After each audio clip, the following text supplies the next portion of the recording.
I really liked this section, despite the fact that not that much really happened, and it was bleak and horrible. What does that say about the human condition of you? Great taste.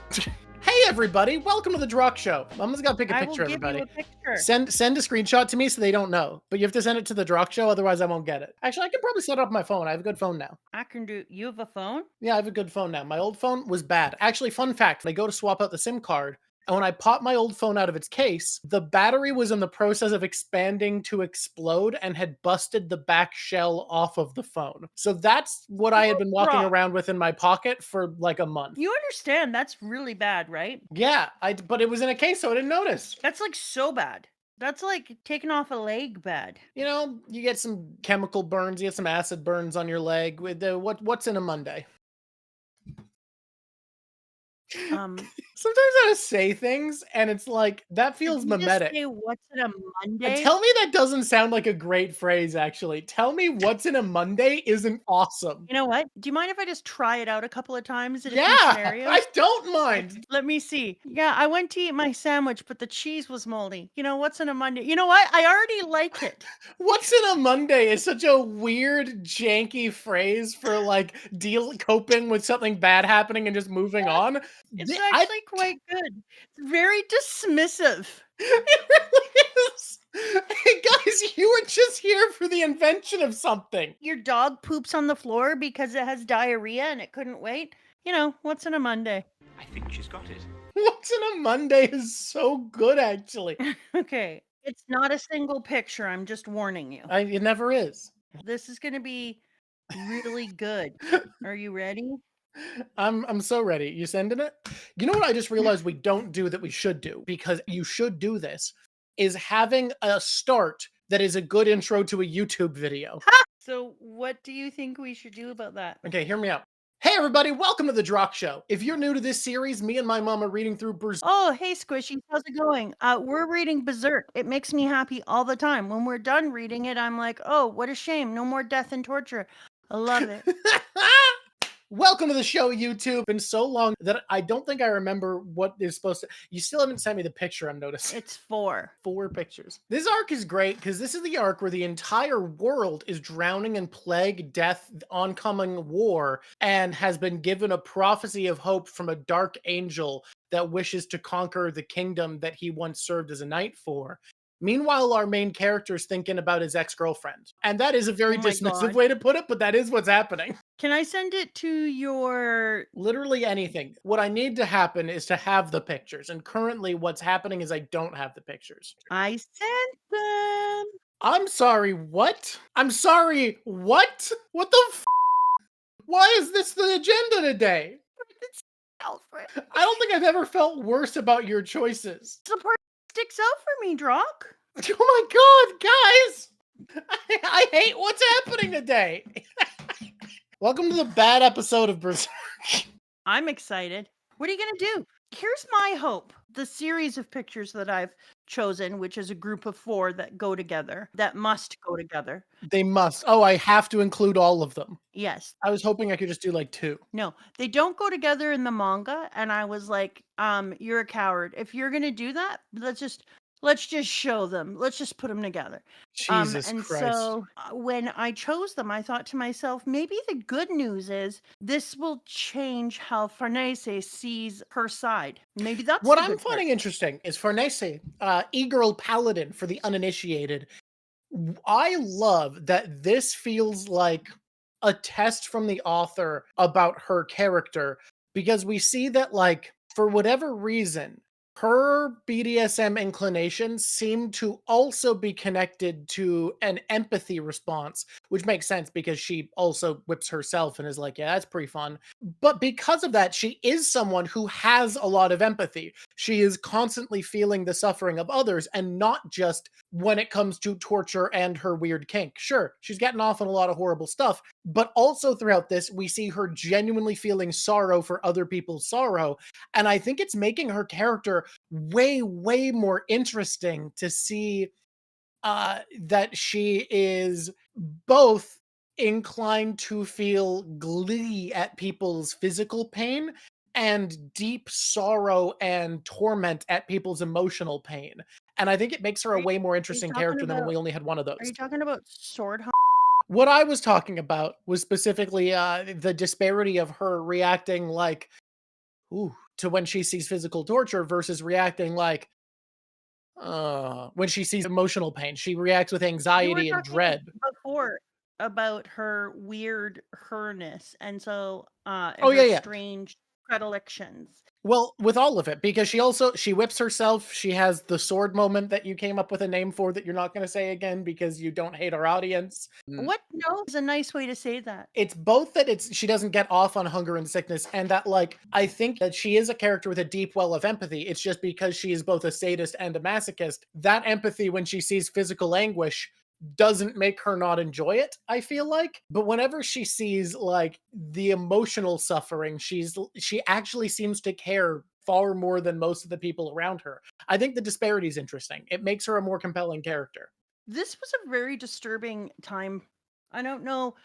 Number one, What's in a what's in a Monday? Monday? Subscribe. You know? Never mind, it's all worth it now.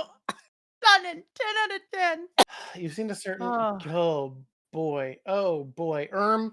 But here's the difference. Here's the difference for me. 40K is so over the top dark that anything 40K relevant, I am not going to care about because I'm like, yeah, that's what's meant to happen. And Slanesh is a god of pain, pleasure, excess, and like the loss of self. So I'm not going to react that way to that. That wouldn't barely affect me.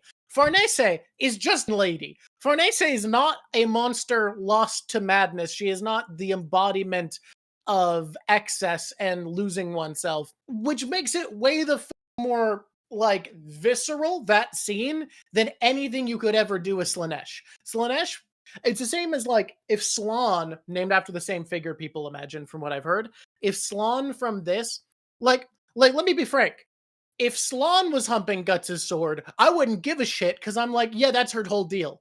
I look at that bitch and I know what's up. Farnese at this point is just a lady, and being just a human person, it bothered me. The scene viscerally bothered me. yeah, me too. Can I just say though that I thank Atori for helping me understand where that villain is from? He is an Easter Island villain. He's an Easter Island head summoned to life. That's so true about him. Easter Island Man's Except definitely for up the there. Easter Island guys have bodies, and I think it's important that we recognize they have bodies. Did anyone expect the Spanish Inquisition? That's a great question. But I think what you'll find is this is the Italian Inquisition. Actually, I think this guy's a Spanish name. Also, can I just put out there the reason that that's funny is because everyone expected I the mean, yeah, Spanish actually, they were really Inquisition. expected in Berserk, especially after the Super last arc. expected, like famously expected. Like we just had a BDSM paladin. The Inquisition seemed like the next logical explanation. I was so in on e-girl paladin. First arc we saw her. Second arc I was like, you're kind of a little bitch. Third arc I'm back on the train. I'm invested again. I'm back with her. Really? Yeah. Really, we Like do that last one, and you're like, "Oh, I'm really here for this." I see was I like, "Oh my god, bitch!" it's not the craziness that's getting to me. It's not the craziness. It's the conflict. I think her descent, if her descent felt like it was without sandpaper friction, if it felt like it was just a loose free fall into corruption, I wouldn't be that invested. But the fact that we're seeing the conflict where she is seeming genuinely distressed at how they are responding to people in suffering, and yet allured by the torment she gets to deliver in this position. Like, the conflict is making it interesting for me. If she was just like, fuck yeah, I love torturing people, wahoo, I think I would fall off. I think I would be like, okay, so she's lost forever and it's fine. But as always, Kenny Boy's doing a really good job at making it feel like there's enough texture, enough interest to this, that her corruption arc is actually really engaging to me, because it's not as simple as wahoo torture, yay. It's almost like she's overwhelmed by being offered something that is too much everything she wanted. Like, she has been finding these excuses to torment prisoners and barely getting away with it, where her men are questioning her torture of prisoners and her whipping and the way she acts. And then she gets to free dive into a torture dungeon and seems almost like too tempted. Like there is Like there's a reluctance in there's no way this can be true. And then is also has to put the fact that she wants to genuinely help those who are struggling and is expected to inflict this upon them. And I'm reading into her expressions because that's the entire thing that makes Berserk what it is being able to read into these careful expressions, that it feels like there is a regret to her enjoying this. Like she doesn't like that she's enjoying this part. And frankly, you put all that together, I really like that fall into corruption. I think it's way more interesting than I expected. Interesting, because I just think she sucks chocolate milk. Like Wow. when yeah, but on the other hand, I saw it as kind of like watching the slow descent of friends enter into an abusive relationship I could see that. where they start by saying, like this person really understands me. They have like a lot of the same morals and values as I do, and especially friends who have been religious. And because there's a common background in their worship and in their beliefs. And then over time, seeing him like freak out at things that don't deserve so much freaking out. And you can just see them, that shift of a person, and yet they still lean in because they're like, yeah, they feel passionately about that, until eventually they realize that that passion is actually born out of madness and danger. But I could see that. The girl did not go into this without torturing and burning people to stake herself. The difference Know is that. scale. She sucks. Oh yeah, yeah, yeah. And he's known as a radical. Yeah, yeah, yeah. I'm not saying Farnese is good, but I'm saying like the scale of this, the sudden, like the second she actually is forced to face the darkness within her and not have an excuse, not be able to like say, no, no, no, I'm just doing this out of devotion. She is exposed to the true embrace of this want for pain, but also while seeing the church fail to accommodate for true suffering. Like, I'm finding it a way more interesting corruption arc than I was expecting. I think I was expecting last time for it to feel weak. I'm looking forward to seeing whether or not this becomes like a disease that spreads through the mind, because she is already a torturer herself. I look forward to seeing whether she's like, oh shit, this side might be a bit much for me, or if she's like, yeah, okay, I need to step up and get a little more crazy. My expectation is the latter, and just because this is a series that values self-awareness so much, and we're seeing Guts face another conflict of self-awareness where he has to understand the weight of his actions, and that choosing to fully pursue his own. Okay, actually, this is something I find so interesting, and I haven't really faced until this moment. I've been thinking lately about how a lot of philosophies you can kind of objectively point to create the strongest self, right? Like you can say that Nietzschean nihilism or full egoism from what's his fuck. Oh, I teach philosophy, by the way, just like you did it right there. Yeah, yeah. So hear me out, hear me out, hear me out, right? Okay. Full egoism and Nietzschean nihilism teach the idea of the embrace of the power of self and acknowledging the human power, and that will lead to a stronger self. But something I've been realizing lately is Max Stirner. But something I've been realizing lately is philosophies that are for a weaker self that acknowledge your limitations and pray to the higher power that is society are way the fuck stronger. Because like it doesn't matter how the goddamn cool you are, having 100 other people around you who have the same value and belief, you are going to be able to accomplish more. And I feel like this arc is this weird battle between these ideologies. Because hear me out, right? We see explicitly people say, how could one guy fight 100 people? We see Guts, who represents this full embrace of like all the dark parts of myself, acknowledging all of what I am. I have acknowledged I am a sword on the battlefield. And then we see him being scolded. We see the blacksmith being like, you can't be mad at them for failing an expectation that you have eschewed, for failing the friendship that you have abandoned, to embrace that self of a sword drawn, to embrace that necessity of I am a weapon on a battlefield. And then I think we see this represented the other philosophy of like the greater whole, a weaker philosophy of self for a stronger philosophy of the group. Because look at prostitute lady who fucking rules, where she gives a speech about how if people have more, they will feel envy, or they might feel better. We will share evenly, we will survive together. When things get hard, we bond together. So the philosophy of Full Metal Alchemist, basically. And I feel like this arc has been such a great clash of like full egoism, Nietzschean nihilism versus collectivism.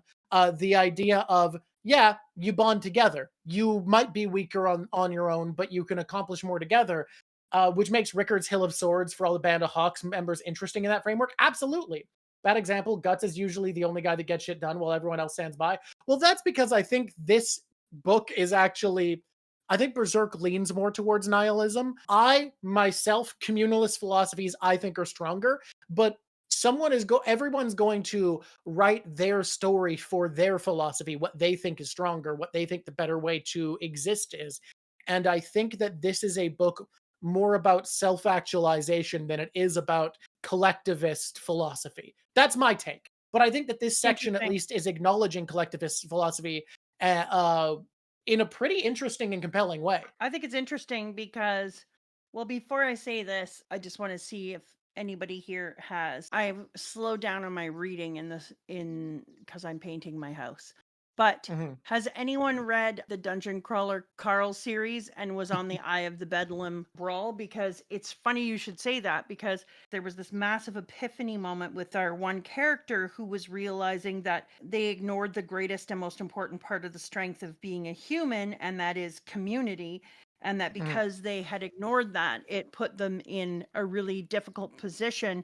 And now there was a great possibility of failure because they didn't lean into the idea that it is only through community that we can have a myriad of strengths and a myriad of talents. Because if you are in a group together, you don't have to be talented all on your own. You could have your own talent. You could be the writer while somebody else is the builder, etc.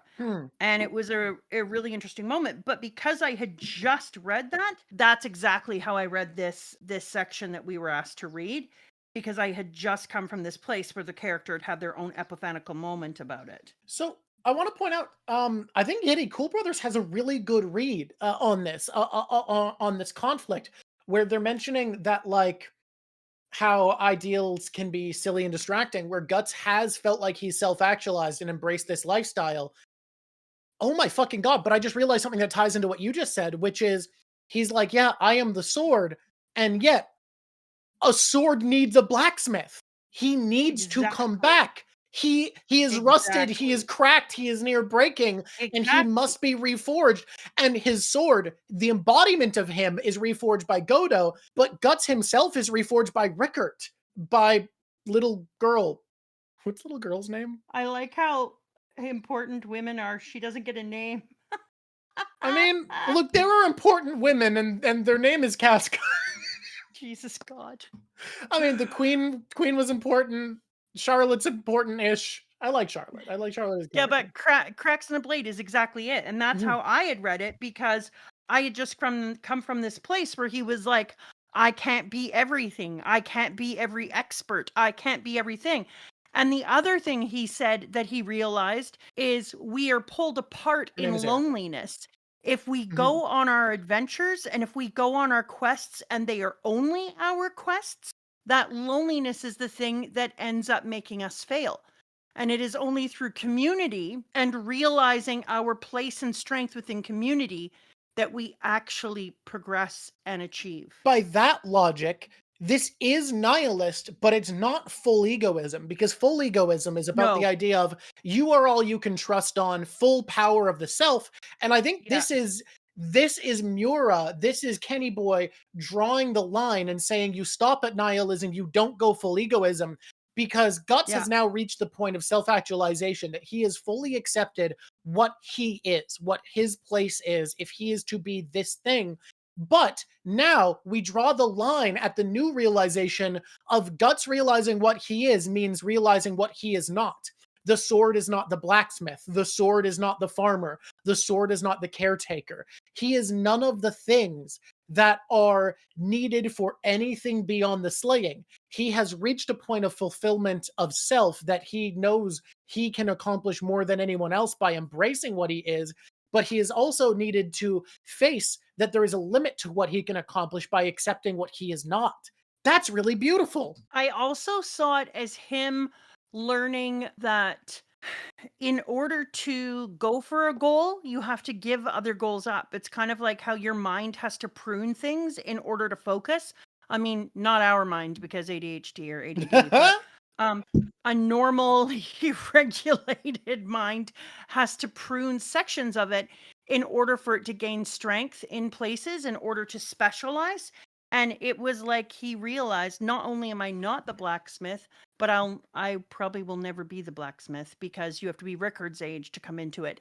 And not only am I not a farmer who grows food, I'm a person whose value comes in times of darkness. I'm a person who was forged just like this blade, and I have cracks in me, and I need to take these moments to heal those cracks and reforge myself. And that if I don't heal myself and look for community and know my place within it, then I am fixing my sword, but the man who holds it is still cracked. God, I love this. And there's something so cool about the one surviving sane person from his life who he can still love and apologizes to here and connects with in the first time we've seen to anyone but Puck in a long time, having learned the trade of the blacksmith, having learned the thing that keeps what he is, the sword, together. Oh my God. And Goatot is nothing but philosophy. The Goatot is a philosophy dispenser saying that, yeah, the sword can be rusted, it can be cracked, but if it's a good sword, there's good steel underneath. That And if is there's good guts. steel underneath, you can be healed. And Rickard, the one piece of his life that is still together, has learned the trade of exposing that. And how does he learn the trade? Through honoring that sense of community, through honoring the bonfire of dreams, through honoring this thing that was a group of people coalescing together on a mission. He has refined his craft by building a tribute to the life that both of them shared, that they are the only remnants of. Fuck, man, why is the series so much better to talk about than read? Like, I like reading it, but I feel like every time we do this, I'm like, man, Berserk is fun to talk about. Every time I read it, I'm like, yeah, this was okay. Then we talk about it, and I'm like, oh, God, this was actually great. It's one of my favorite sections. When you read in community, oh shit, this goes right back to community. When you read in community and you can analyze together, if you don't, you only have the things that you read and think in your own head. You don't get any freaking right hand, left hand turns from people's thinking if you're doing it alone. When we read it together and talk, every time I come away, I'm like, well, that was way better than I thought. Yeah, this section in particular, I feel like is so well thought out. Like, I feel like the last section felt like a lot of setup for the next saga of Berserk. Like, it felt like it was just positioning us for what was to come after. And now that we're in the what comes after, now that we've hit the full circle of the prologue and the intro chapters and the little bit of adventure after, they've all wrapped up concisely. They've all reached a point of direction. And this is our first taste of what is to come next, and it tastes good. You know, it was interesting too. You and I have talked about having Casca in the background and being such a distraction for us and for him. Yeah, So I think her coming out of hiding like that makes it really interesting for us. and Like that really changes the game. it feels like a good mark for starting the next era, for her not to be shelved anymore. I expected her to be shelved a lot longer, did you? I really did. Coming back and them just being like, "Yep, been 2 years." And I was like, oh, "Okay." And then being like, "Oh, sorry, she's gone recently." And I was like, "Oh, okay." Okay. I'm What? sure that has nothing to do with the prophecy of basically Griffith has taken over or is about to take over the kingdom. And those are unrelated, right? For sure. I doubt they have anything to do with each other. It's probably just a sheer random odd coincidence. Right as she vanishes. That's normal, right? Can we also put out there how amazing it was when the king dies, but how now we have to know that stupid fucking Griffith is going to come back to the princess in some way because she's screaming and calling for him and she's been there for what, 3 years or whatever. I mean, do not get me wrong. When her father dies, if I were her, I would have held a party. Yeah. But for her to be like, "Oh, he's dead," and then just scream right away for Griffith made me be like, shit. I mean, it makes sense. Griffith, He has super demon mind powers now and already yeah. was grooming her. I've been struggling because a lot of this I feel like I can really place what the symbolism and philosophy is saying. But what Yeah. I've been struggling with is I feel like there's something so beautiful in the fact that everyone in this kingdom was given a vision of the Hawk of Light, but the vision that Guts has is his own projection. It's his own choice of vision of Casca creating something to talk to where everyone else is in darkness and it has to be given their flame of light externally of Griffith giving them this vision of his light. Guts projects his own flame. He acknowledges this is what I said would keep me going. What am I without it? Is it still here? Considers it, talks to that projection that he's made. Like it has something to do with self actualization, obviously. Like that's really clear. But I feel like there's something very smart to it that I am currently too dumb to really scratch at, you know? I see that, but I see it very simply. When your nana was dying, because she is Catholic and your Annie is Catholic, they were having a conversation one day that your dad overheard where they were like, it's nice that we have our faith to lean into and we can go to church and we can do our prayers and feel at ease. And then she's like, you have the church, I have the church, and then Scott has, and then Nana said, my name. And then said, I guess that's his church then. And then your Nana said, I guess so. It makes sense because to your dad, who wasn't Catholic, I was his resting place and where he came to meditate about what was going on and to have a conversation about how he felt and how he would move forward. And so I can see that if you were someone like Guts who didn't have a mom figure or whose father figure sold them and whose friend turned their back against them, the only consistent person who hadn't been taken from them, who they had deep love for, was Casca. And they definitely don't believe in religion because they've seen that it's two sides of the same coin. Yeah. And so for him, his religion, his faith, his place of bringing his soul back to is Casca. Makes sense. Yeah. There is the statement of like the humanist god being other people or the self. Like those are the two options. You either worship humanity on the whole and whatever humanity believes, but I honestly find like the esotericism of religious atheism silly. There's often an argument of like religion is needed, belief is needed, but I think the idea of imposing belief as religious always feels silly to me. But I do agree that like love is the thing that effectively you draw your faith from. Love is the thing that you draw certainty from if you don't have a religious figure, and that makes sense. Yeah. Also, yeah, I think Griffith just wouldn't send Guts a vision because it would just make him angrier and want to kill him more. Exactly.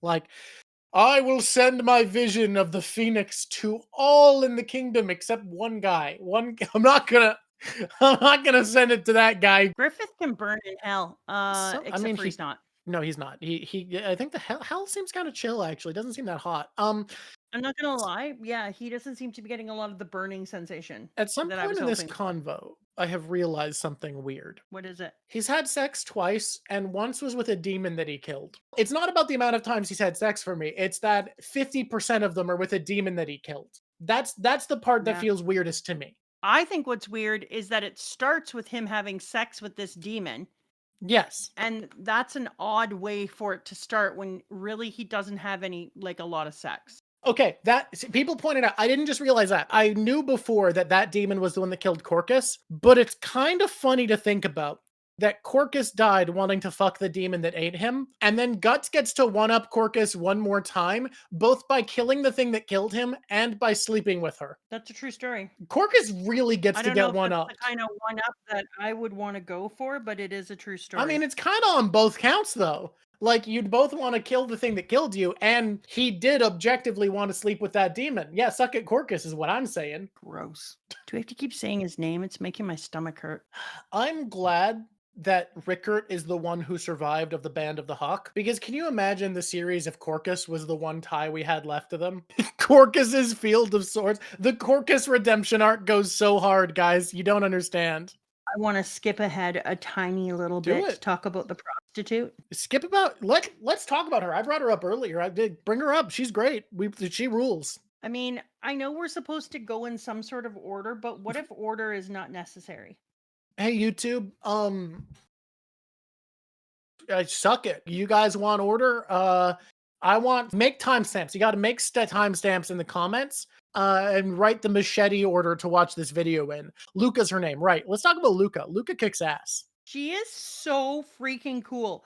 Like, just right away, I know we want to talk about like her communal sharing of property and Yeah. shit, and that's amazing, and we should definitely talk about Well, it. because But philosophically, the that's what moment, she most embodies strongly. But just as a character, go into it. but I think the actual moment for me that it says who her character was when she said, when she wrapped up Casca's face and said somebody is as beautiful with as beautiful of a face as you and as gentle of a mind cannot be left alone in this world. Like the fact And that she sees someone vulnerable like that, and instead of being like, haha, easy mark, is like, this is now my burden to take care of because I yeah, want because to live in a world where someone like this is taken care of. she is such a girl's girl, because so many times women have been taught to just protect themselves because it's a dangerous, terrible world that's going to hurt you. And her character is the exact opposite, where she's like, I'm a girl's girl, dude. Like, if there's somebody worrying about them, it's going to be me, because this is a person who has got a stunning, beautiful face, and if she was left in the world, she would be taken advantage of in every way possible and be dead in no time. That's what she does in private, because the other thing she does in public, and it serves her. The other Mhm. thing where she's talking, and I'm not upset about it serving her. I think it's important. I mean, I'm an environmentalist, but you've got to work for a living. I'm a person who doesn't. I also drive a car that has gas currently. Like, you've got to know that you can believe in something and still need to work the system. But she doesn't serve her in any way. She's not getting things from her. This is just a literal look into her character, the way Well, she what treats Casca. you could talk about her character for so long because it's just so compelling. But like I was thinking about this, Yeah. and like she is the most beautiful and successful of these prostitutes. She could be making more money than them. And then she explains to them how no, no, no, it's pragmatic. I'm sharing with you because we need to not have jealousy. We need to be open. I need to express equality through actions. And she says it's just pragmatism, but you can tell it's also something she deeply believes in because she protects Casca. This wouldn't be a burden she takes on at the cost of her professional life. We see here, at the cost of her success, she takes on this Yeah. burden because she wants to live in a world where people take care of each other. And like, I think it's so compelling to contrast her to Farnese because you see someone there who also seems to want to live in a world where people take care of each other, but is fully willing to ignore that for the justification for she can give herself for a sense of power to cozy up to the torture guy so that she gets her turn at the torture chamber. Like, you see two people who have a desire to live in a better world. One of them accomplishes far more despite having less power and less station. And as always seems to be the case with Mura, he shows that the one who acknowledges where they are selfish and speaks openly about their motivations and what she cares about and understands herself and what she cares about is the one who does better, who is more true to herself. Yeah, agreed. But also, when we compare Farnese with Luca. Luca, thank you. When we compare her, which we shouldn't, because they're incomparable in my opinion. You're right, and her prostitution, her sharing of profits is also an example of how deeply she cares, because she masks all of her motivation as being non-altruistic when she's also trying to train people, whether they know it or not, to have an altruistic sense of care for others. By So teaching she's them the saying, selfishness of it, she could keep it going without her. She could show them, no, exactly. this is the right way to live. Yeah, exactly. Because for her, she doesn't need to worry. She is super hot. She's what we in the business call super hot. Yeah, okay. And so because of her being super hot, she could ride that pony. Oh God, I did not mean to make that pun. For a little while and then save some money and move up and da da da da da. But she's like, no, no, dude. If you have the ability to care for yourself, then you should have the ability to care for others. You have a duty. But she doesn't tell them that she's being dutiful. She just acts dutifully. Mhm. and And defends so her she's philosophy also treating saying others. you should see it, you should express what you believe in your actions. Like, dude, she fucking rules, and she has like, obviously Berserk isn't a series where people end well, but like she has all of the traits that Mura tries to present as good, which at the very least I don't think she's likely to be someone we see corrupted. I'm excited to see what we do see from her, and I don't think it's going to be good things happening, because this is a series ostensibly about an unfair world where no matter how much your traits are worth rewarding, you are not guaranteed a good ending. But it is also a series where someone's positive traits do represent the sanctity of self, how much they get to be true to who they are. So I at least have decent expectations for her getting to like have an end we the reader can respect. Which is I get I'm not in Berserk, happy. that's kind of the best you can ask for. I'm not. I'm already not happy with what he's done with her. We're not even there, and I'm already mad about it. Yeah, you just know that something bad will happen and you're like, fuck off, Kenny. I'm mad at him. I'm like, you know what? Fuck you. Just let a girl live. Like she's way too cool for your bullshit world you created, and I'm pissed off at you. We're not there yet, I understand, but I'm just doing it in response to what I know will occur. I think if there's anything I've learned from Casca, it's that setting your expectations at yeah, they're gonna die actually sets you up for disappointment. I'm not gonna lie. I think that it's sad that we have to be like, yeah, it's better if you die. Yeah. Dude's made this a really bad world in which, like, what you need to hope for is death's early embrace. Someone pointed out that Mura apparently struggled and would take breaks to think about unique ways to show like mutilation in combat. And I think he was at the top of his game here, because the moment where the scouts are like, yeah, we're so agile, we can do anything, and they go to leap out of the way, but Guts' sword is so stupidly big that their feet get cut off anyways. Genius. I have never seen something like that. It was disturbing. It was unique. Honestly, Mira, I know you're dead, so you can't actually hear this compliment. You knocked it out of the park that week. That made me go, oh, Yeah, that was disturbing. that's his goal. He just heard the It was. lesson. If you love what you do, you'll never work a day in your life, and took that to heart. Oh my god. He Farnese is actually him, because he too loves to cause suffering. Actually, no, wait. She only likes to cause physical suffering, explicitly not emotional suffering. So Farnese, not him. The Inquisitor seems to like both. So yeah, he's the Inquisitor.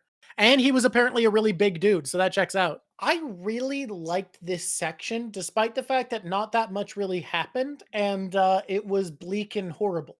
The themes here are so fun to explore. I like the setup we're getting. I honestly expected the politics to fade away into the background of Berserk as we moved into the going forward into the world of demons, just based off of the intro. Someone pointing out in chat that like people are oftentimes here just for the dark subject matter and the action, which makes sense, but like I gotta be frank, like to me the idea of being here for the action is strange, because I think there are just straight up better action series. Like the one you want me to read, Hunter x Hunter? Hunter x Hunter is not what I'd call an action series. Hunter x Hunter has Twilight? action, but that's not like the driving force for what I find compelling about Hunter x Hunter. Is it Twilight? Twilight, yeah, that's a better action series for sure. It's more adventure than action. It's both. Like, I'm not gonna lie. So far, I find the fights, even though it's not what I'm there for, in One Piece, I find the fights more fun in One Piece than in Berserk. And part of that is just for the fact that it has a power system that's interesting. But also, like, for me, what I find most interesting in Berserk's fights aren't even how it advances plot and characters like in One Piece, but rather how it pushes forward the themes. Because I feel like every single fight in Berserk that means anything has like some aftermath that's important to the themes, or has an implication in the middle of it that's important for the themes. Hunter x Hunter does have the coolest magic system for sure. It does. Goddamn Hunter x You Hunter's should have magic started system. with that because I love a good magic system. It's the best. Hey, can I defend Mr. Guts for a moment? Defend Mr. Guts. He needs it. He really does. He needs someone who's defending his ass because there's not a lot out there. You know when he's leaving Goatot? and that's how I'm calling him. Okay. And when he is leaving the blacksmith's house, he Yeah. says, "Okay, I'm off." Rickard goes, "Guts," says Rickard, "take care of Casca, then be sure to come back here." Guts turns around, The great awesome little dude is standing on his shoulder. And then Guts says while walking away, Goatot, you're a good blacksmith. I'll count on you again once I come back. And then the little girl goes, Daddy, you've got to get some rest. So you say, damn near killed me, worthless fool. And then in the next scene, Guts is walking into the forest being all Gutses, and he goes, ha! Then he goes off without even looking back. That's how it is with that fool. This might be our final parting, but you haven't even got time to stop and acknowledge it. Well, it's a lot better than getting all gloomy. And then he says he turns and starts running towards something in the way without noticing the other thing, and he nicks himself. It's really beyond our control. Beyond our control. Living and dying.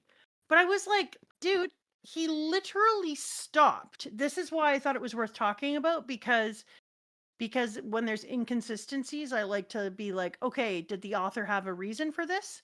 Because he literally stops and has a whole ass conversation with Goatot, who's up in the house.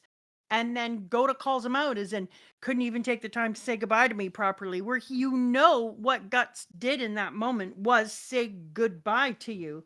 And he proved that he couldn't say goodbye to you because you were too meaningful to him by saying, I'll count on you again, so don't go and die. And then he, oh, did you leave? The delete your art hurt this time. I really, really liked what I had, and I just finished a step, and there is really no argument for anything I could do other than just delete this whole thing and only keep the sketch and come up with a new render. Oh, Jesus. I don't know if a delete your art has ever hurt this much, but Good I God. believe in the value of delete your art. I believe there is meaning to it, and I will commit, but Just that delete one, her. it's all gone, baby. I do agree with you. I really liked that goodbye. I really, really liked it, and it was Except hard for to it was say. weird that Goatot was calling him out, because I was like, Goatot, he literally said goodbye to you, and he was too upset about your friendship to even say what he needed to say. He was saying to you, I need you to still be here, but he knew you wouldn't be. Yeah. And then Goda's like, you didn't even turn around. And I'm like, what the fuck? What's your vibe on that? I think Goatot has been a character who is pushing Guts to accept things. That has been his place in Guts's arc, has been to be the guy who's like, hey, you need to actually face things as they are.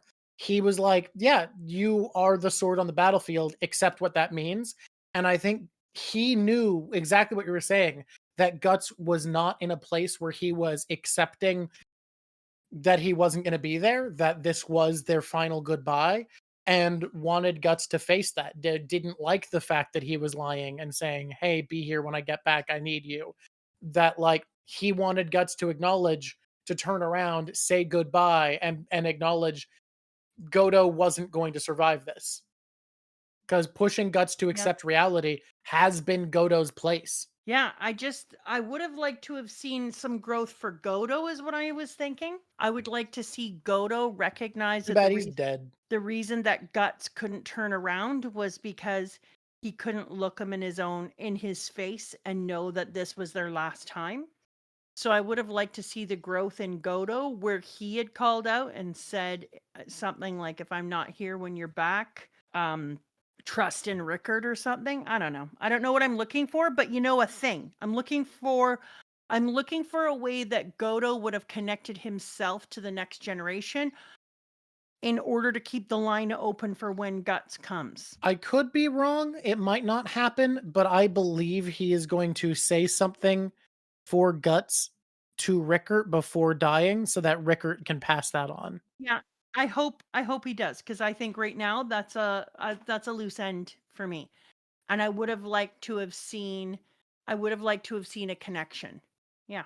I don't know if I'm going to be able to make something good because I am coming up with a render style just as quickly as I can Why don't to you just make do this line work. art? Line art is slower than what I did. The lineless style I was doing was faster than line art, and you gave me a complex image. So if I have to redo it, line art is the worst idea. Just make sure the baby looks emaciated. That's the really important part here, is how much he likes killing babies. There was something I wanted to say earlier, but I can't remember. I can't You remember. broke Drawk. My brain is broken. I this one's tough. This delete your art. I forgot we brought it back, and I believe in it as a system, and I'm gonna live by delete your art. I'm gonna die by delete your art, but I might be broken this time. On the subject of the blacksmith wanting him to say something to Rickert, he does say, "Tell this to that fool, don't turn out like me." Yeah, Hmm. I know. It wasn't enough. It was the fact that he actually challenged the guts. He didn't even turn around, and I'm like, he stopped and talked to you. Like, but I just Hmm. was like, I would have liked to have seen an old man recognize that Guts took himself to his own limit. Felt like when a parent doesn't get the place you're at, won't meet you where you're at, and are just like, I'm gonna criticize this thing instead of being like, hey, he stopped and he acknowledged and he took a minute. And not Hmm. bad considering this is a person who didn't ever lean into friendships. Like, that's a great first spot. He said goodbye in his way. Hey, can I just say I really appreciate Lav stepping in to be the host while my brain recombobulates. See, it's what Rafe is saying, that they can see the communication issues, especially with men, seems like a common critique of character flaw in Berserk, and that's what it felt like to me. Like, it felt like he was criticizing Guts for his inability to do something, while at the same time he was showing an inability to have that kind of growth. Like, he had to say to himself, it's a lot better than getting gloomy, but he should have just said, like, oh, wow, he actually said goodbye. It would have been nice for him to acknowledge that Guts had actually made some growth, because he did. He made some growth. It's interesting to me to think about because, like, you can't really in this series have a flawless character because even as Guts is self actualized, he has to acknowledge the flaws and limitations of being what he is. So, like, I think that is Goto's flaw is his expectation of people, is his inability to like not demand more.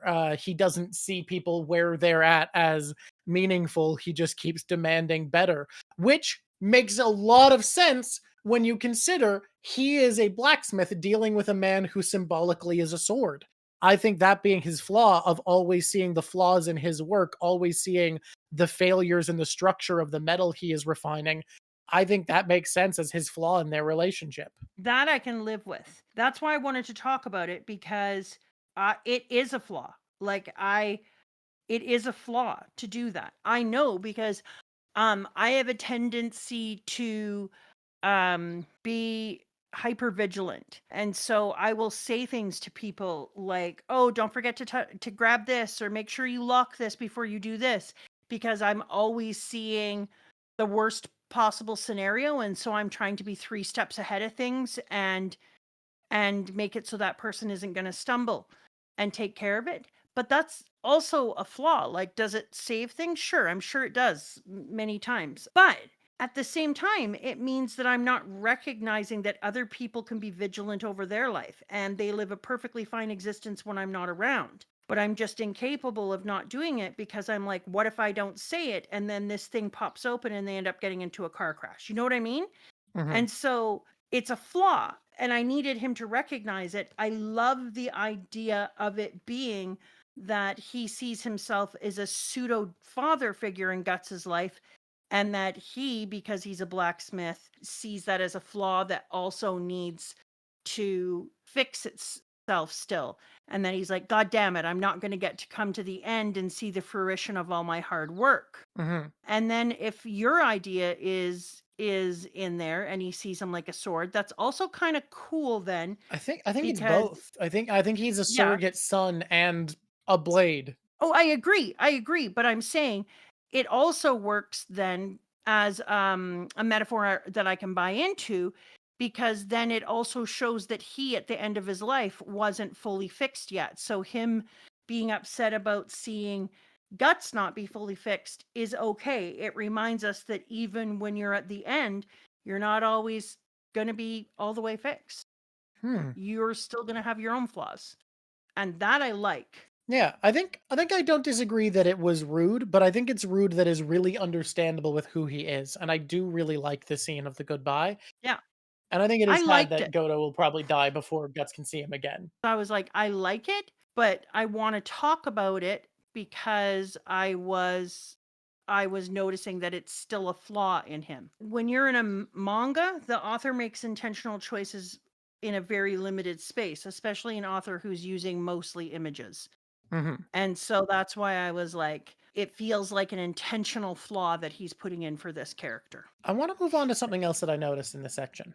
People need to talk to Guts sometimes, because I feel like it's been a few times now that because something else is going on where people have enemies they need to fight, people feel the need to attack Mr. Guts Berserk just when he shows up. And then he just regularly has to kill people that literally it should be no need for him to have to kill them if they spent 2 minutes to just like hear him out.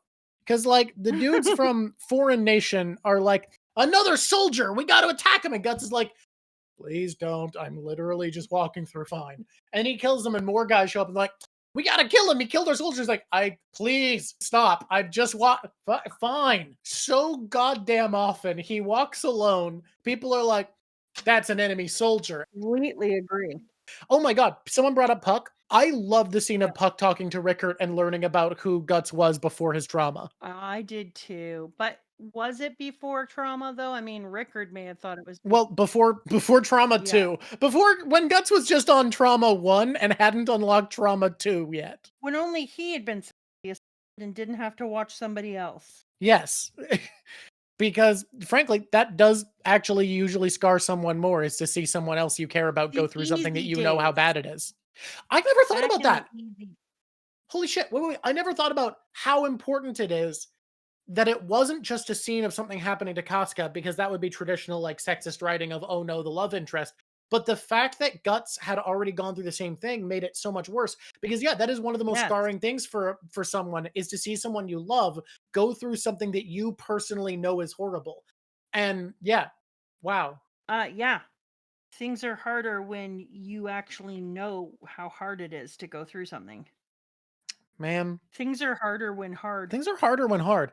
But yeah, I don't know. It was just a really pretty little couple of panels of, like, Puck being like, oh, so he used to be this way, and he would laugh with his friends at the campfire. And Rickert hearing that Puck can make him laugh and smile and being like, I'm glad he still can be himself because of you. Like, being so grateful to Puck for being this shining little thing keeping him going. Oh my God.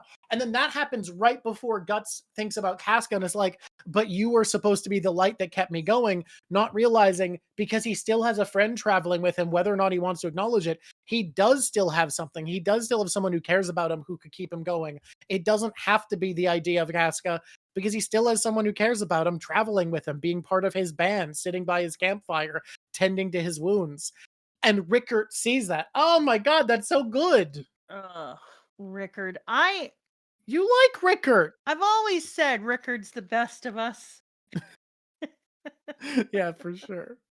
Yeah, from my experience, the Rickert used to get the treatment of he wasn't your least favorite because you disliked Judo and Corkus more. No, like, no, that I like Judo the least. Corkus? Someone just said something, right? Sinem just said that Judo is a cynic who talks like he's better than others but isn't, right? I hate to give you a point because I like Judo, so I don't want to give you this point. But I just had a realization. Serpico is kind of a more self-actualized Judo. Because Serpico knows he's a bastard. Serpico's like, yeah, I'm the smarmy bastard in the group, and that's all I am. Yes. Judo kind of did act like he knew more than other people, where Serpico's like, yeah, I'm just a guy. I was constantly pissed off, so I cannot tell you how much I like Cinnamon's thing, because I was always like, just shut the fuck up. You're 3.5 years old. Can you quit walking around with big puffed up shoulders, acting like you're some kind of god of knowledge? You've been on the planet 30 seconds. Like, take it down a level. Oh my So yeah, God. I'm there for it. So Judo Serpico actually is a character I can get more behind. That's terrifying. Judo did sometimes know better, you are correct, but he did act like he was better than everyone. And the Judo video essay is going to get flack, and I think we have to make it anyways. Yeah! I like the idea of that front section being his Bible. Somebody commented that if you make the table the baby is on, his Bible, that would be kind of a vibe. I don't have reference of the Bible on hand. Like, you know, it's a book, right? Yeah. I know what books look like, it turns out. I've seen books. Conchild. I loved Conchild, Trickin' Soldiers. Did you say chicken soldiers? Trickin' Soldiers. I said Trickin'. Oh, here's what I heard. Conchild chicken soldiers. Conchild, Chicken Soldiers.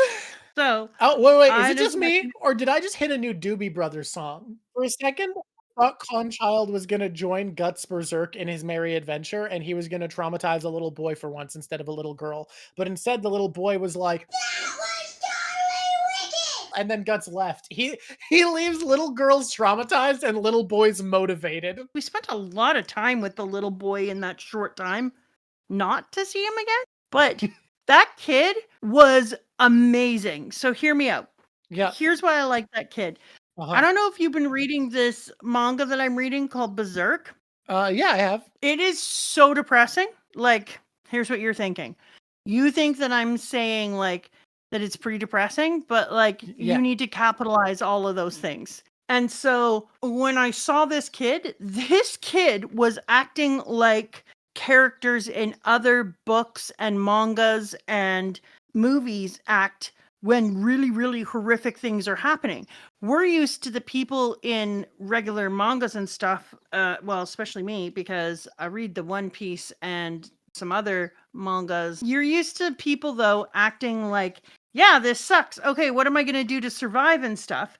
And in this one, everyone is like, no, I'm deeply, deeply upset, and my whole life is a pile of bullshit, and the children's ears are going to get eaten. And just when you... This is the Cormac McCarthy version of manga. I know it's not even his name. I'm comfortable with that. But that's what's great, is it doesn't do what you said Cormac does, because it at least dangles hope on a carrot. Like It Berserk does, keeps which hope is alive, almost barely. worse in a It is way. worse, because we could just rule it off and not feel pain if the Yes. embers weren't stoked. Yes, exactly. And then this kid comes along, and somebody said that he was the short round of Berserk, and he is. He's short round from Raiders of the Lost Ark. I think short round was Temple of Doom. Or sorry.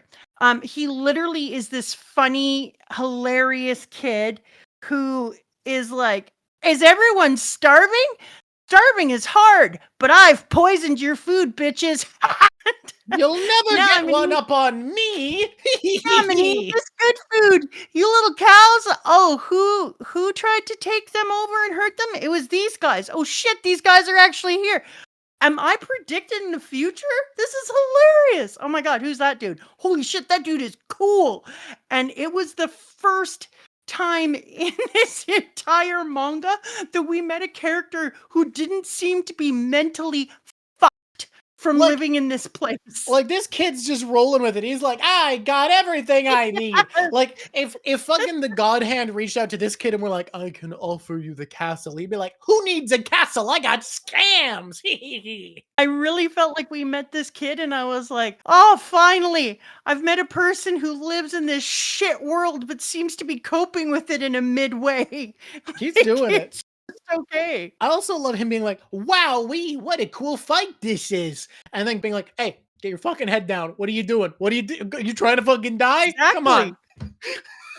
Whereas the other people in the other pages of the manga would have been like, is there any lower I can get in the ground? Can we dig a hole with our face pressed in the ground? Can we dig a trench to hide in? This kid was like, gee willikers, what are you shooting with, buddy? And it was I have never taken a bigger pause breath in this manga where I was like, oh my god, just for 2.5 seconds, I got to feel like this is what it would look like with somebody who was just mentally rolling with it. I mean, he's wrong. The kid is dead wrong, but it's awesome. He's wrong to be okay with this world, but he sure is coping. He sure was a great... And you know what it ended up doing at the same time? It ended up being some of the most sadistic foil you could possibly have. Because putting that little bastard in there who was made of shiny, bright Technicolor, and then going back into my sepia frickin' dragging their ass through the trenches bullshit World War I sad ass movie characters made me realize how depressing they were once I saw Chucky the Chipmunk here in his happy little wartime scampiness. And so I was like, well done, sir. Now I'm sadder. The giant buff dudes who are with Silat, I think I am more worried about than most, like, oh, these guys are tough dudes we've seen before. Why is that? Well, because this is a really, like, philosophical series.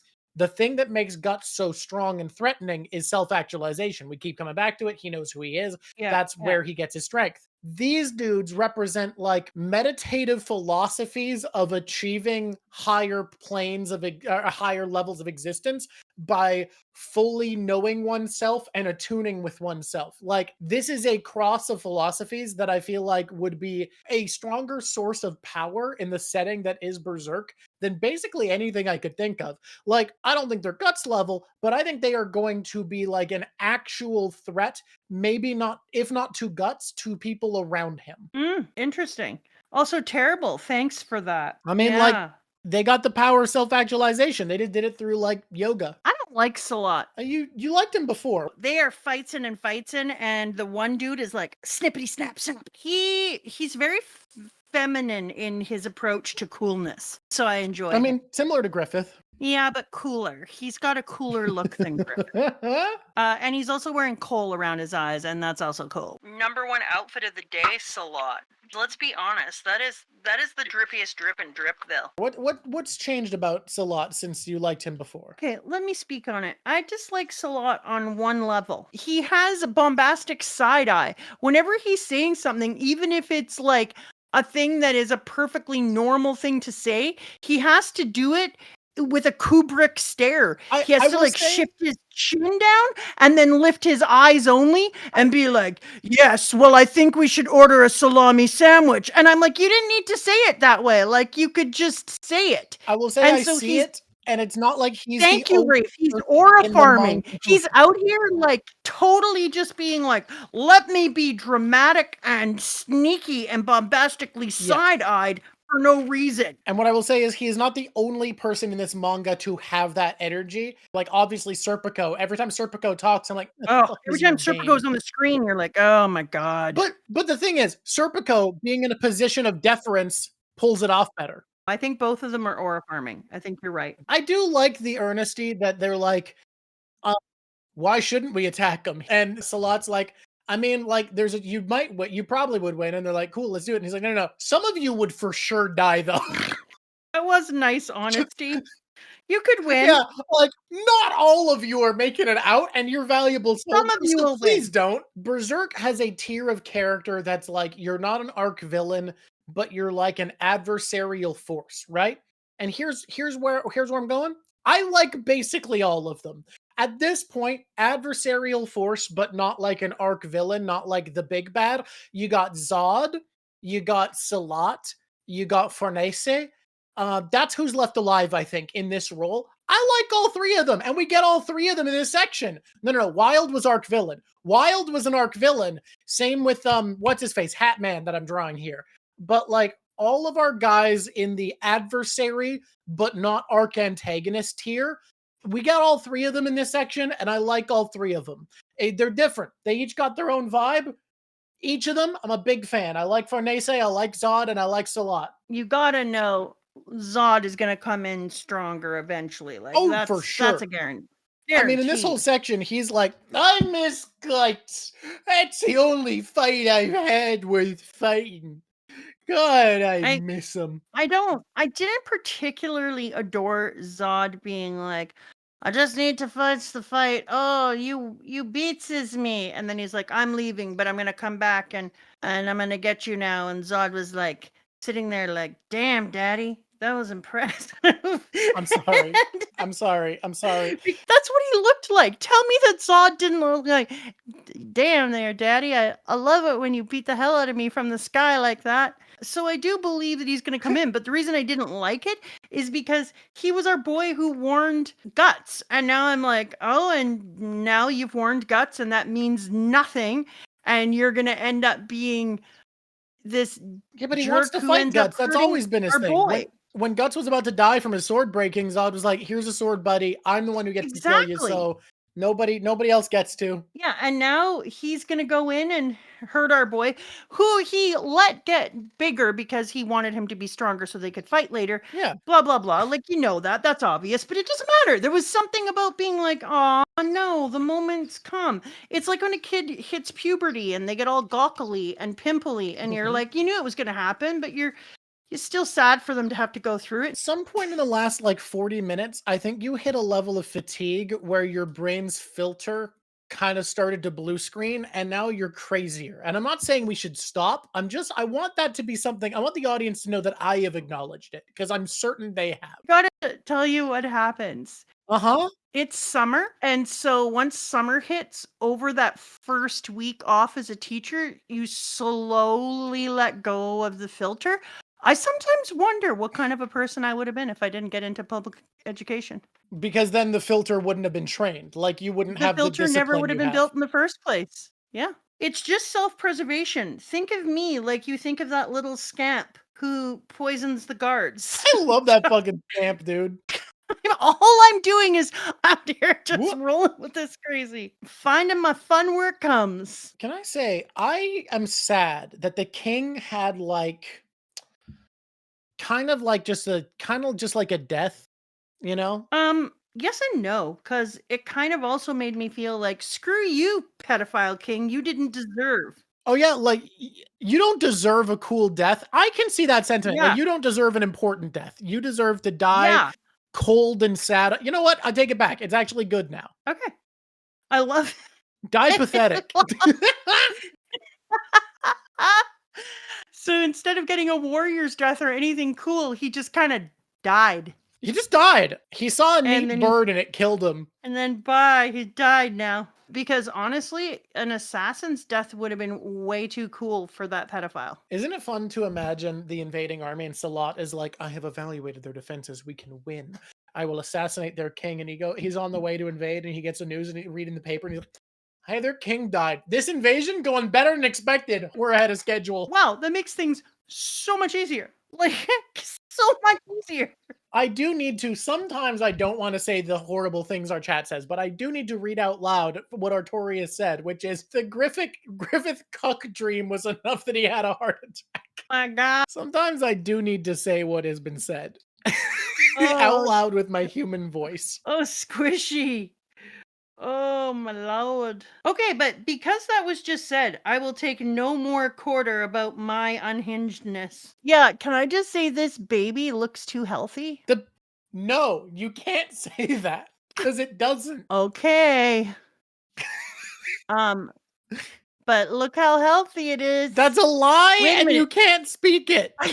Are those its legs? Or Yeah. are those highlights in the blankets? That's its legs. Just a minute, I'm gonna put my glasses on. Oh shit, never mind. That baby's real sick. I think I'm gonna put my glasses on a couple of times a stream now. Are we at -4? Perfect. What's in a Monday, my dudes? Hello, YouTube. Welcome, YouTube. Welcome to the Drawk Show. I'm Mama Drawk. You know me from such places as here. I recommend liking and subscribing. Oh, jeez. I've liked and subscribed. I have liked and subscribed. I'm not normal now. I can't think. We usually do One Piece content if you're interested in One Piece with all our craziest tinfoil things with our friends who are also One Piecers. We've had a lot of amazing people on. It's Melontee's time. Let's all hear from Melonte. And Melonte and Goofy just did another thing together, and I've been watching it, and it's amazing. But I had to stop because the baby showed up, and they didn't get the jokes, and so I moved on. Drawk does a lot of things, and is about to have a really cool video essay come out. Oh, we also do crew shows. I loved listening to our last crew talk. Holy shit, that was fun. Come in, come one, come all. What's our first closing segment? What do we start with? Find your saddest moment first, and I'll find mine. Saddest moment, and this is going to be pretty hard. Like, I think there's the sad moments in this are weird because none of them are the biggest points of depression of the series, but Okay. they all just kind of hit. I think for me, the saddest moment, oh god, it's so fucking hard. It might be just Guts finding out that Casca's not there. Like that hit me in a weird Oh, way. wow. Yeah, like when I read that, I was like, this. I mean, it felt right in a weird way because I was like, well, she, of course not. We can't have her here. We can't have things be settled or resolved. But also, like, what do you mean? How is that possible? Where is she? Like everything about it felt so both. It could only be this. It's the exact same as finding out she didn't die in the eclipse. It was simultaneously, oh, it couldn't have been any other way, and oh, it can't be this. The cursed fetus, just I still think it's funny as shit. I really It's struggle. just not. Kurt's fetus ain't getting you. No, every time they show the cursed fetus, I wanted to tell you something, but I've Okay. never said it before Uh-huh. because of my hinges. Yes. And now we've lost them. Now the hinges are somewhere else. They're in another room. Every time I see that baby, this is what I hear in my head. Wah! And so that's the sound I think the baby makes, and then it does this when it sees one of its parents. Wah! And I don't think that's scary or sad. It's super comedic to me. I just love that the intention that the intention that this baby has in the story is for you to go, this is a tragic reminder of what happened, of the lost love between Casca and Guts, of Griffith's contamination of that, of his selfishness, of what has happened to them, that the potential for happiness has been taken. All of that is intended to be there. And instead, you look at this little thing and you go, ah? It's not like I ask for it. It looks like a brand new pigeon. And this is the sound I think pigeons make when they're babies. Everyone look up baby pigeon right now, and you will agree with me. Happening. Hey guys, welcome to the Drawk Show, the one Berserk stream where you're going to be asked to Google pigeons. I have uglier pictures of pigeons than this. These ones look okay. My mom had a baby pigeon, and it was uglier than this. We've just begun closing. You haven't even said your saddest moment. Oh, I do have a saddest moment. Thank you for asking. You think it would be this one with that very sick baby, and I did not like this, don't get me wrong. But my saddest moment was actually the whole sex work king scene, because even though it was really cool, there was something so trapped about that moment in the way that these other girls, like, I was so glad they had her, but their entire lives depend on her because none of them have the strength of agency to get through life if she disappears. So if she gets diseased or if she gets hurt or anything, nobody else survives without her. She's it. And that made me really sad. I mean, I'm not going to lie. This one where they torture a woman for protecting her baby wasn't great. But it's this scene is such a wild level of fucked up because of the guy being like, you're so honorable and good for what you did, but laws is laws. Yeah, exactly. Come on, Drawk. You got to admit that this image is just killing. I think it was gonna be better before, but if other people like it, I think that's what matters, right? This image is so amazing. Yeah, I'm gonna say that the sex worker reminded me of my Nana. Hear me out. Just wise matriarch? Yeah, in the way that she held everything together and she knew about everyone's needs and she anticipated issues and she had a level of snarkiness and sarcasm to get through daily life. And there was something about her that I was like, oh my God, this woman here, she's Nana coded. Nice. Yeah, it is, but I'm not wrong, and I don't think my Nana would be upset by it. No, I don't passed, think but she would be. Are you ready for me to make this way the fuck worse? No, don't do it! No, what are you doing? Don't worry about it. No! Stop worrying about it. I hates it already. Why are you making a goldfish?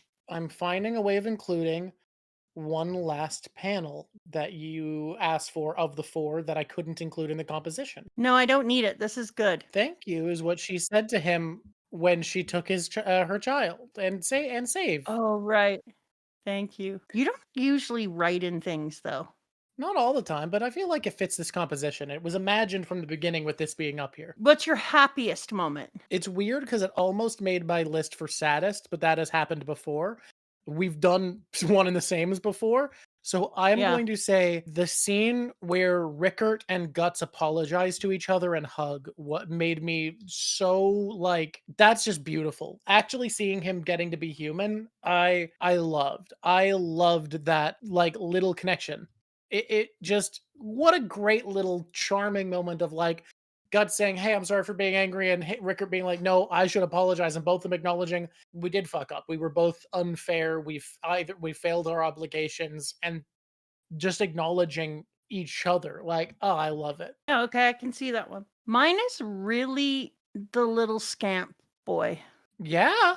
Okay. Even though it made everything else seem really, really dark afterwards by comparison, because you watch the way most authors treat trauma in a piece of writing, and it reminded you, which I think he intended to do, that that's how often in a manga trauma is treated, where people are rolling with the punches. Mhm. It was still so cool to see Short Round here and to have a moment of like just somebody laughing their ass off during these terrible circumstances, and then also having a surplus of food. Like he had other food he could eat afterwards, which was unexpected. And it was one of the very first intakes of breath that this manga has had for me. Other than when Puck does his little arm wavy chubby Puck moments, and I like those too. And there was a couple of chubby Puck moments in this one, and I like that. Really, there was one drip that was amazing, and it's always Farnese, but Farnese, all her fits kind of fire. yeah. I will take disagreements with her character, whether or not you think she's a good character. I will hear no qualms that she doesn't have fire fits. We got mummy mode Casca. We got Guts's slightly different armor. Are we really going to talk about Casca's band-aids as being hot? She got that. She got that mummy fit. No. I am going to disappoint you because I love Silat's new look. I think Silat looked great. I don't dislike Silat. I don't like Silat. He is the epitome of side-eye. Oh, Rickart's current look is also a new thing we got. Okay, you know what look I did like? And people might think I'm being sarcastic because of my hinges. Okay. But I really like our old blacksmith. I like the work they did making him look older and sick. Weird. Okay. You know what? I'll give it to you. If you look at it, it's just kind of like lots of times when they're like, this person is sick now. And then you look at them, you're like, okay, they don't look any different. But no, he actually looked like his face was kind of moving inwards and he wasn't hydrated properly because his body was no longer doing that work. And yeah, he just actually looked sick. You know who didn't look good? This baby. This baby was having a rough one. It's good that the mother's dungeon efforts are gonna help the baby out. Farnese. Oh, little guy, I'm so sorry that the alms have not reached you so far, that you were dying of disease. Anyways, I gotta go get off on torturing your mom real quick. Plague Doctor Boy. We didn't bring up Plague Doctor Boy at all, huh? Can I tell you why? Yeah? He thinks he's all that, and he's really all flat. I see a Plague Doctor fit, and I'm so ready to think it's dope. And like, meh. Him being like, yeah, this priest goes specifically out of his way to save people who look ugly and hideous, so they've been rejected by society because he himself looks like a fucking freak. And then the other person there is like, why is he saying he looks hideous? He's handsome. And then the dude shows his skin and shows, yeah, this is what happens to me if I'm exposed to sunlight. It looks like me when I'm exposed to lack of sleep. That's it. That's it for sure. This picture slaps. You know, I wasn't feeling it until recently, and nearing the end here, I think actually this came together pretty good. We trust the process. We trust in the delete your art, even if it shattered my psyche. And I couldn't commute. I couldn't be a good YouTube Twitch host for like 15 straight minutes. From the screen, I was talking to you. I looked up, you were gone, and I was like, "Where'd he go?" Guts did a lot of introspection. You know what? And I respect that in a protagonist. This might seem weird because he doesn't do that much. I actually give, and he wasn't barely in it. I give Guts an A because the introspection felt that important to me. Yeah, I'm not even gonna hold off on this one. It's an A. Because when he went to the Mary Had a Little Lamb Alpha Zone, I was like, oh, boy's gonna get some sleep. I'm still sad he didn't get some sleep. Don't get me wrong. It upsets me on a visceral level how little sleep he's had. But that he took that time to think about his life and who he is and what matters to him, I was like, okay, Guts, I see you growing. That's an A. Good for you, Mr. Guts Berserk. We respect an A. Yay! Oh, wait, I can do that. Wait, how do I clap? What? Okay, that's okay. I misunderstood the question and I was very concerned by the question, how do I clap? I thought the dementia had gotten you. Okay, favorite characters. I'm gonna throw a dart. I'm gonna throw a dart at the board. You pick the art. I start favorite characters. Get ready for this. Get ready for this. Number goddamn 3. Luca. Luca. Yeah, I knew you were gonna do that. I can go with that. Number 5, you're not gonna like this. Hit me up, fam. That's a true story because we are fam. Number 5 for me is the Little Rascal. I encourage you. I encourage you to rethink and put Little Rascal at number 4, because otherwise a character you are going to hate being above him is going to be above him, because there's a character I'm not letting off this board. So I give Oh you goddamn, Little second. Rascal's in number 4. Number And 4, Farnese's Little number Rascal. 5 because I genuinely enjoyed her consternation here. Did you you know what? You want to know where I was going to put Farnese? What is that? Number 2, baby. Number 2. Really? I'm shocked by Yeah. that because I really liked her, but I just don't think she compares to me to some other characters in this section. No, Should we switch I them think, then? yep. Okay. Farnese, I'm shocked. Her character was the single most compelling moment of this arc. She was the number 1, bringing it, having the greatest, Okay. terrible, but having the greatest character changes. So, Yeah. back to you. Yeah. Who are you putting? I know who I'm putting as a number 4. I'm going to put Easter Island boy. Really? Yeah. So now I'm in a difficult spot because my opinion, I would put 4 as Rickert. And I'm going to say instead Rickert is an honorable mention because there's no way I'm dethroning the Goatot. It's Goatot time. The Goatot. Goatot is here and he's number 1. You know what? Dude's about to die, Drawk. It's time we put him up in the sun. He's a really good antagonist. He's got such menace and such aura. And the fact, and like, I think Berserk gives us 2 types of bad guys. They give us bad guys that are just like, this is a bastard, and they give them bad guys where there's enough humanity to them that they're appealing. And he definitely has enough humanity because he's been bringing people into his order and giving them salvation who are like despised by society, the castaways and exiles. Like, he's been giving a chance to people the way a lot of our heroes have been. And yeah, no, he does feel sincere about his faith, which immediately makes him more interesting. In all honesty, he should be number 1, and Goatot should be number. But Goatot carries all of the philosophical weight of this section. Like, I think for me, I think later on he'll be higher, but right now I think our viewpoint, our compulsion to read comes from Farnese, and like, all of the weight comes from Goatot. Yeah, I would agree. But you know why this picture is so cool is his eyeballs. You did such a disturbing job on his eyeballs. Oh, thank you. Yeah, I hate him so much. He's so despicable, but so compelling. Yeah. How often do we have a section in Berserk where there's this many characters who could have made the top 5? Because there's more that I enjoyed here. Yeah, it's crazy. Wait, what was the name of the dude in the beginning who was doing the army and taking the people through? Doing the army? Downtown? I don't know.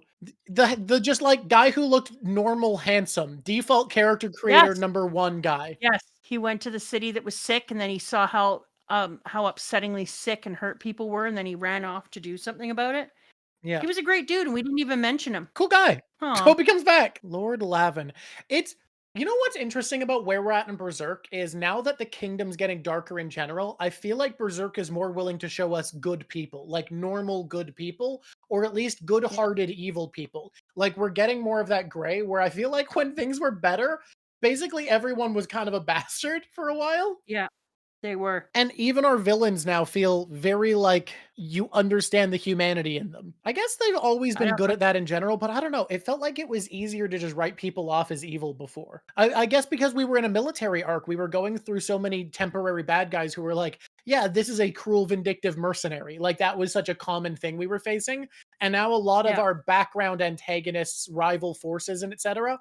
feel like people. Our next reading is to the end of chapter 150. Does that feel 150? short? Is that short? That's pretty short. That's like 13 more chapters. I think that's good. It is what it is. I bet we'll find something funny in there. Yeah, the charming comedy of Berserk. Here's our crew. We have Dancing Viru, Dark Akiro, Drawko Meme, Dr. Jack, Icy Knives, and Annex Love are our crew. And then you get to do it this time. Drawk, pick a number between 1 and 21 and... Lucky number 7. We're thanking patron 7. Renazor. You know what? In my head, I sometimes make the tiniest bit of fun of you when you mispronounce some names. What's happening right at this moment? I am not doing well with the pronunciation of this name. Rainzor. Rannezore. Renazor. Thank you, Renazor. Holy shit, Drawk. You have a great announcer voice when you do it. I want to try one. Okay, ready? Thank you, Renazor. We are love to have you on the crew. What the fuck is today? What's in a Monday? What's in a Monday, dudes? Someone said, I feel lied to. It's not even Monday for them yet. No, what you gotta understand is what's in a Monday is not a phrase for a Monday. It's a phrase for when, like, a bad thing happens and you're just gonna keep going. The positive of Berserk, and it turns out the positive is comedy. The cheer is comedy. Thank you, everyone, for being here. Thank you for watching and remembering to like, comment, subscribe, and all that. And until next time, I'm pain-free. I'm Painkiller. Jesus Christ. Switch on, squishies. It's been lovely talking to you. Bye. Gone child, soldiers pecking at the ground till they're older. Sent to the war to grow more bolder. Con child, chicken soldier.